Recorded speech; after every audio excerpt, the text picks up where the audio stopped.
programme vous est offert par Illico Cash.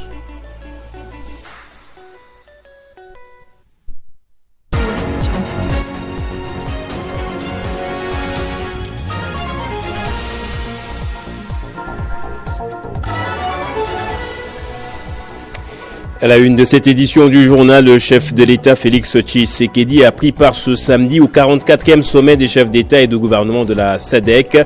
La présidence tournante est assurée désormais par le président zimbabwéen.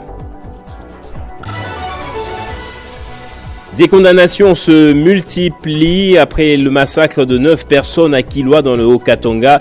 L'identité des personnes tuées pose toujours problème. Si l'armée et le gouvernement parlent des miliciens Bakata Katanga, la société civile et l'opposition parlent des fidèles d'une secte religieuse prise pour cible par les forces de l'ordre. Retour sur les événements dans ce journal. Et à l'UNPC, c'est déjà les derniers réglages en vue du congrès qui doit se tenir incessamment. Une rencontre importante a eu lieu ce samedi. Le président de l'UNPC Kinshasa, Jean-Marie Kassamba, très en action pour la bonne réussite de l'activité.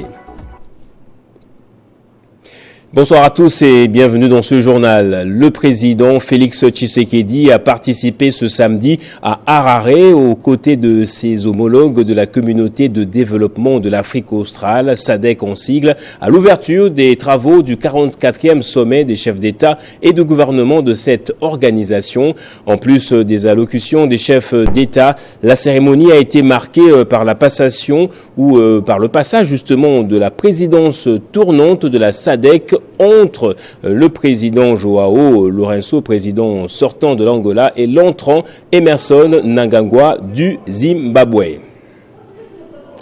Et on parle à nouveau de la réunion de Conseil des ministres. Le nouveau département créé par le chef de l'État au sein de l'ANER ne va-t-il pas supplanter les autres institutions de contrôle financier? En tout cas, c'est le sujet qui a été abordé le vendredi. Parmi d'autres sujets, le chef de l'État, Félix Tshisekedi, avait fait préciser que les interventions du département d'intelligence économique et financière de l'ANER seront fondées essentiellement sur des raisons sécuritaires et de manière à ne pas énerver l'environnement des affaires en RDC. On écoute le compte-rendu avec le porte-parole du gouvernement, Patrick Mouyaya. Il ne s'agit pas donc, a-t-il précisé, d'une structure devant se substituer aux autres services existants dont les attributions sont fixées par différents textes. À travers ces départements, l'Agence nationale de renseignement est appelée entre autres à mener des réflexions profondes sur des questions économiques et financières, tant au niveau interne que dans les cas des relations bilatérales et multilatérales de la République démocratique du Congo avec d'autres pays et partenaires. Ces départements, au-delà de son rôle d'enquêter, il aura également la tâche d'anticiper et d'alerter afin de nous rendre plus compétitifs avec les autres nations. Le président de la République a insisté pour que les interventions de ces départements soient fondées essentiellement sur des raisons sécuritaires et se dérouler de manière à ne pas énerver l'environnement des affaires en République démocratique du Congo et à éviter toute collision avec les autres services intervenant dans ces secteurs. Le vice-premier ministre, ministre de l'Intérieur, a été engagé ainsi que les responsables de l'ANR de tout mettre en œuvre pour veiller scrupuleusement à cette instruction. Et qui sont les 9 personnes tuées par l'armée à Kilwa dans le Haut-Katanga le jeudi dernier? Le gouvernement et les FARDC les présentent comme des miliciens de Bakata Katanga, alors que la société civile qui appelle à des enquêtes parle des fidèles de la secte Mbidi Kiloué. L'opposant Moïse Katumbi s'était montré outré par ce meurtre. Il dit, je cite, la RDC se transforme chaque jour un peu plus en un état sauvage. Retour sur les différentes péripéties dans ce récit d'Héritier Ntamwa. Depuis la mort jeudi dernier à Kilwa de 9 personnes, le sujet ne cesse de faire couler beaucoup d'encre et salive, entraînant la confusion autour de ces tueries. Face à l'incident, la société civile de la région avait dénoncé le jeudi l'usage excessif de la violence de la part de l'armée et appelé à l'ouverture des enquêtes pour établir les responsabilités des auteurs. Dans une note publiée le même jour, l'armée avait quant à elle évoqué qu'il s'agissait d'une attaque perpétrée par le groupe armé Bakata-Katanga, une approche appuyée par le gouvernement de la République, évoquant des tristes événements consécutifs à l'incursion de Maïmaï Fokat, alors que la société civile sur place évoque un massacre contre une secte locale du nom d'Mbidi.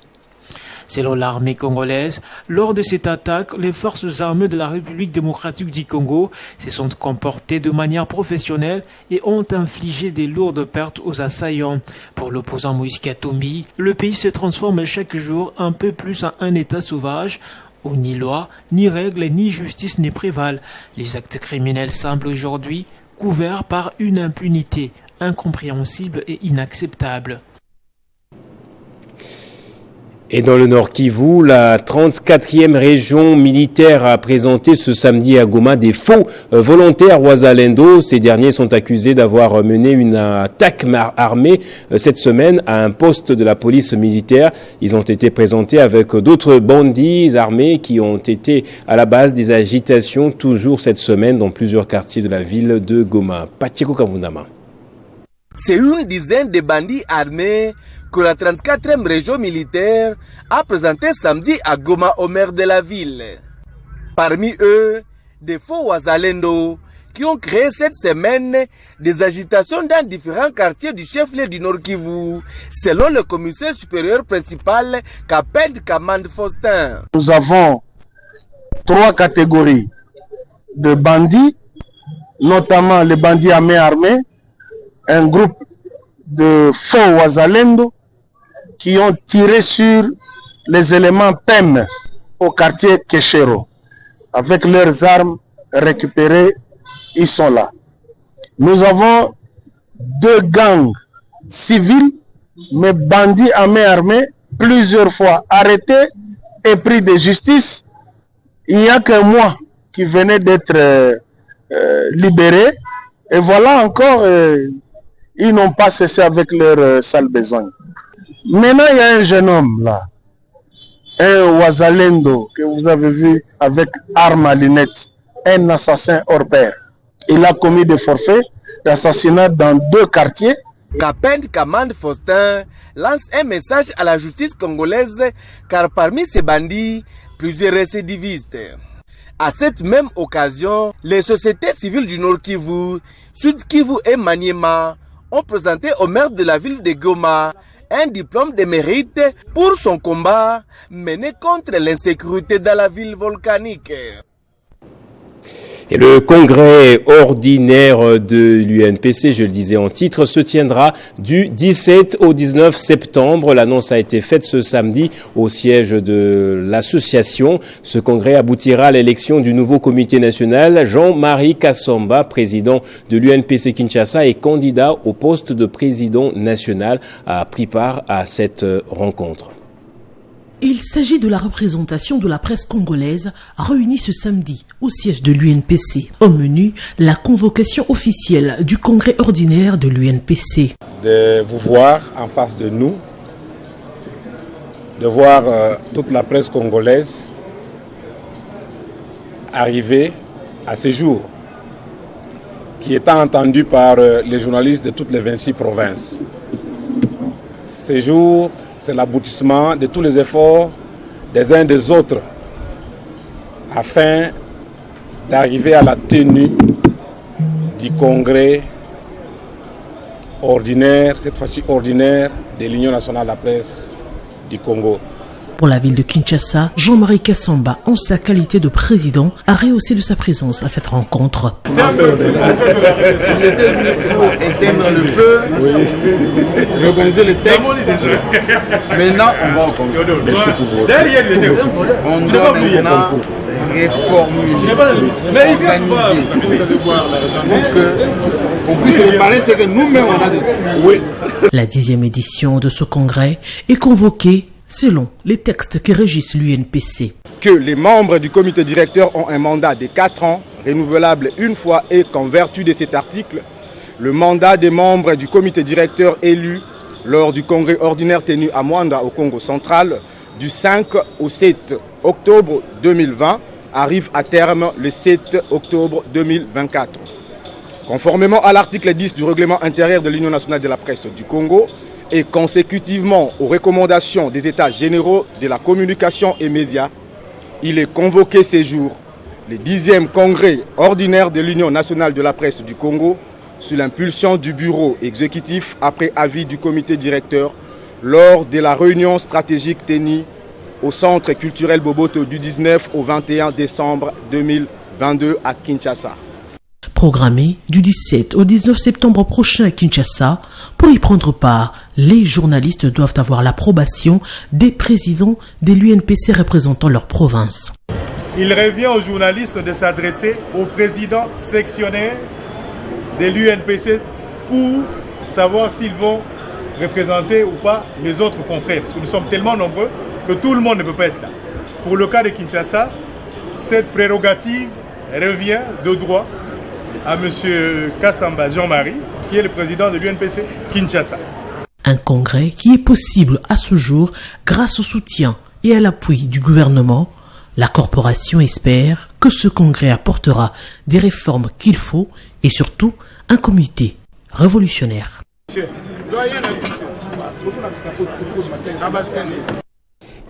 Et le président de l'UNPC Kinshasa, Jean-Marie Kassamba, estime que les réformes menées au niveau du ministère d'État à la justice méritent d'être accompagnées par la presse congolaise. Ce samedi, le patron de Télé 50 a échangé avec le garde de Sceaux, Constant Moutamba. La presse est dorénavant alignée derrière le ministre d'État en charge de la justice et garde de Sceaux. C'est dans l'optique de soutenir les efforts consentis pour le redressement de l'appareil judiciaire congolais. À l'issue de l'audience lui accordée par le numéro 1 de la justice, Jean-Marie Kassamba, président de l'Union nationale de la presse du Congo, section ville de Kinshasa, revient sur l'essentiel de leur discussion. Bon, d'abord, c'est un contact visite et courtoisie. Et des félicitations au ministre depuis qu'il a été installé. Ça coïncide aujourd'hui avec le lancement d'ailleurs du congrès, 10e congrès de l'UNPC. Vous savez que je suis à la fois président ici au niveau de Kinshasa et candidat pour la République. Et donc avec le ministre, on a échangé autour du travail que la presse peut faire pour accompagner la justice de notre pays à se réformer, mais aussi de voir de quelle manière tout ce qui concerne la presse peut être traité avec une certaine diligence. C'est pour cela que j'étais venu le féliciter d'abord, ensuite dire que la presse, notamment de Kinshasa, bientôt la presse nationale, va pouvoir faire ce travail de collaboration entre ces grands ministères. Faisant d'une pierre deux coups, Jean-Marie Kassamba a visité les locaux de la cellule de communication de ce ministère. Dans un climat convivial, le patron de l'Espace 50 a armé moralement l'équipe de communication du garde de Sceaux. La profession elle-même qui doit être un ordre désormais. Ensuite, vous savez que nous avons le règlement d'ordre intérieur de l'UNPC, l'éthique et la déontologie professionnelle qui sont d'application, comme nous sommes nous, l'autorégulation. Mais il y a aussi des passerelles avec la justice de notre pays pour que toute affaire qui concerne à la fois la presse soit dans un premier temps traitée par la profession, mais qu'il y ait une certaine collaboration avec la justice pour voir comment certaines fautes commises par les journalistes doivent être traitées au niveau de la justice avec une certaine compréhension. La conjugaison des efforts s'avère indispensable pour porter haut l'étendard de la République démocratique du Congo. Et puis le rapport d'enquête présenté sous forme de documentaire sur l'inspection générale des finances produit par le journaliste Maïs Chibangu est suspendu de diffusion sur l'ensemble des médias opérant en RDC. C'est la décision du Conseil supérieur de l'audiovisuel et de la communication. Le CESAC évoque une intention manifeste de nuire dans le chef de son auteur. Attendu que le documentaire contient des commentaires acerbes, des insinuations malveillantes, des propos diffamatoires, injurieux et dénigrants contre une autorité établie, portant gravement atteinte à l'honneur et à la dignité humaine, attendu que, loin d'être un rapport d'enquête objectif, le contenu du documentaire incriminé frise une intention manifeste de nuire dans le chef de son auteur, et lui confère un caractère délictuel en violation des dispositions pertinentes du Code de déontologie des journalistes en République démocratique du Congo, après débat et délibération, décide. En attendant la clôture de l'instruction judiciaire irrélative, il est suspendu des diffusions sur l'ensemble des médias opérant en République démocratique du Congo à dater de la publication de la présente décision, le documentaire sur l'inspection générale des finances produit par le journaliste Maïs Chibangu.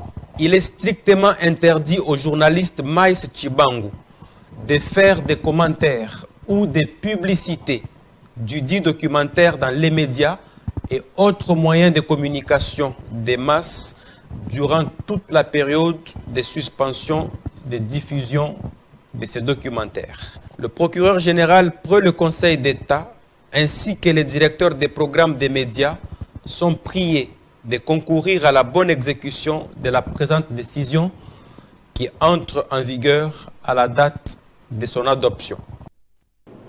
Et puis la chancellerie des ordres nationaux a reconnu le mérite du couple Banté Amissi et Anne-Marie Amissi en leur décernant individuellement une médaille et un brevet de mérite civique pour leur loyaux services rendus à la nation congolaise. C'était à Lubumbashi, dans le Haut-Katanga.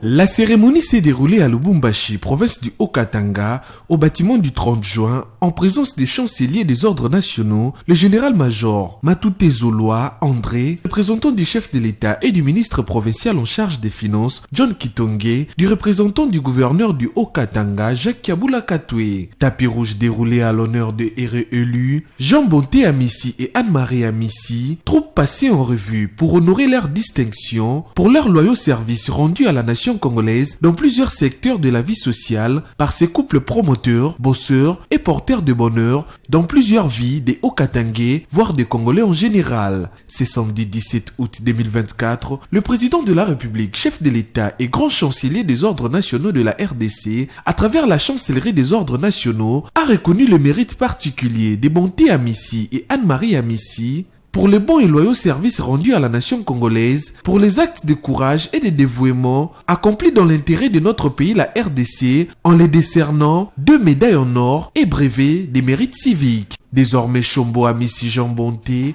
et Anne-Marie Amissi sont élevés au rang des honorables dignitaires d'État par les présidents de la République Félix-Antoine Tshisekedi. Une grande surprise pour les couples, alors qu'ils pensaient travailler dans l'ombre, loin de là, les grands yeux étaient fixés sur eux. Voilà donc ces couples tailleurs, un couple moteur, collectionneur, donneur et porteur de joie, à la place de pleurs de plusieurs, a été honoré ces jours. Et dans une déclaration faite ce samedi à Lubumbashi, les autochtones du Haut-Katanga réunis au sein de l'association socioculturelle Saint-Pierre Luanzo contestent le dernier arrêté du ministre national de la Santé portant nomination des membres du conseil d'administration et de direction de l'hôpital Jason Sendwe. Ils exigent la représentativité dans la nouvelle équipe dirigeante de l'hôpital. On les écoute dans ce propos recueilli par Jean-Marc Nkoulou. Sans tenir compte de la représentation des autochtones qui œuvrent depuis longtemps dans cette institution hospitalière et en violation prescrite de la Déclaration des Nations Unies sur les droits des peuples autochtones. Par ailleurs, selon les informations à notre possession, le gouvernement provincial n'était pas associé à cette messe noire pour nous sortir cette fameuse composition qui exclusivement constitué des non-originaires de la province du Haut-Katanga. Trop, c'est trop. Nous n'allons pas avaler cette pilule. C'est pourquoi nous exhortons votre auguste personne, notamment ceux qui nous lisent en copie, d'entrer en contact direct avec toutes les autorités précitées, de faire respecter scrupuleusement les prescrits de la Déclaration des Nations Unies sur reprise en stoppant l'effectivité de ces maudits arrêtés conformément à l'article 18 de la dite déclaration. Nous demandons l'annulation de cet arrêté et l'implication du secrétaire général va venir incessamment.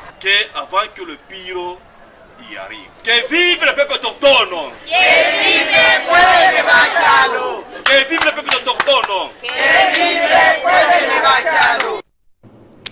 Et l'université de Goma va mettre dès l'année prochaine sur le marché son produit d'eau minérale dénommé eau Unigom. Il s'agit d'une eau consommable même par les nourrissons. C'est le recteur de l'institution, le professeur Muindo Munganda, qui a fait cette annonce samedi au campus du lac vert de Mugunga dans la ville de Goma. Pacho Kavundama. Ces forages d'eau que vient de lancer l'université de Goma à son campus de Mugunga a plusieurs objectifs selon le recteur Muindo Mwanda. Ce forage va permettre à l'université de Goma d'avoir de l'eau, mais c'est de l'eau qui va être utilisée pour arroser les champs qui sont déjà au campus. C'est de l'eau qui va être utilisée pour arroser les balles, de coloniser les champignons.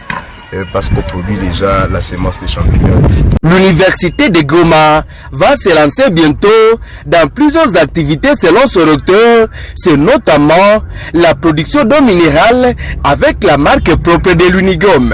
L'université de Goma, à partir de l'année prochaine, elle devrait lancer une micro-société qu'on va appeler Eau Unigom. Et nous avons déjà des laboratoires. Et nous avons déjà des distillateurs qui vont nous permettre de distiller l'eau, y compris même une eau qui n'existe pas encore ici, celle qui peut être consommée par les bébés et pour laquelle nous avons déjà la formule. L'université de Goma produit du vin, le vin Kinimba.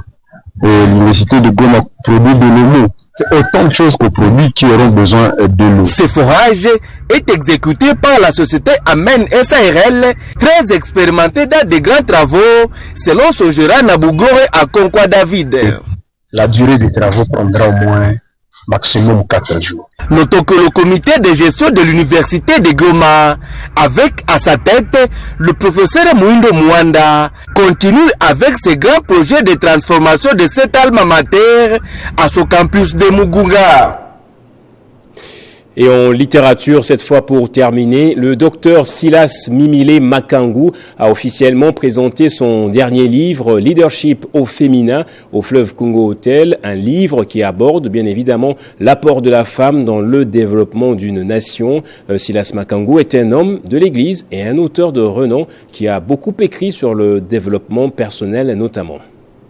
Le vernissage de ces livres de 180 pages contenant 10 chapitres a été porté sur le fond baptisement par la professeure Nicole Tumba Bachwa, directeur de cabinet adjoint du chef de l'État en matière juridique, politique et diplomatique.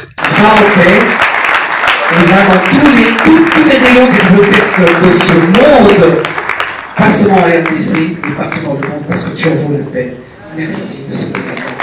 À l'amphithéâtre des fleuves Congo Hotel à Kinshasa, femmes et hommes sont venus découvrir les merveilles cachées dans ces livres qui évoquent la contribution de la femme dans la construction d'une société ou d'une nation meilleure et émergente. Leadership au féminin, un livre riche qui a suscité la réaction des femmes leaders, notamment Christelle Mwalibou, qui, d'après elle, ces livres déconstruit les clichés des genres persistants et encourage les femmes à avoir confiance en leurs capacités et à se positionner comme leader charismatique. L'auteur Mimile Makangu livre les résumés de son œuvre d'esprit. Nous avons écrit ce livre pour répondre à un besoin. En tant qu'auteur, nous avons observé les déséquilibres dans lesquels nous opérons en tant que société. La femme constitue 50% de la population. Donc, écrire ce livre Leadership au féminin se veut dans la logique de pouvoir équiper la femme congolaise, de pouvoir lui faire comprendre ce que c'est le leadership et quel est le rôle qu'elle doit malgré tout jouer. Dr Silas Makangu, homme à plusieurs casquettes et à son 9e ouvrage parmi ses livres, l'on peut citer Manifeste ta force, bâtisseur des nations, cette figure des femmes, des rois et des sacrificateurs. On va prendre le rappel des titres à présent. Le président de la République, Félix Tshisekedi, a pris part ce samedi au 44e sommet des chefs d'État et de gouvernement de la SADC. La présidence tournante est assurée désormais par le président zimbabwéen. Et les condamnations se multiplient après le massacre de 9 personnes à Kilwa dans le Haut-Katanga.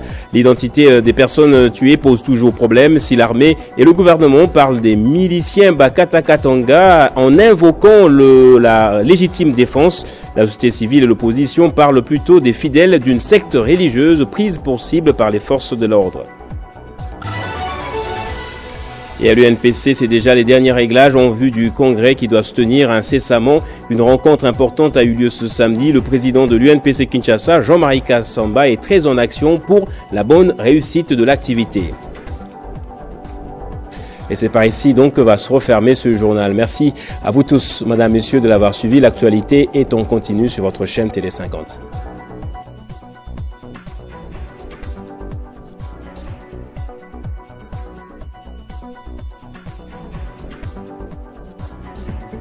Retrouvez toute l'actualité en continu sur www.tele50.cd. Ce programme vous a été offert par Inico Cash.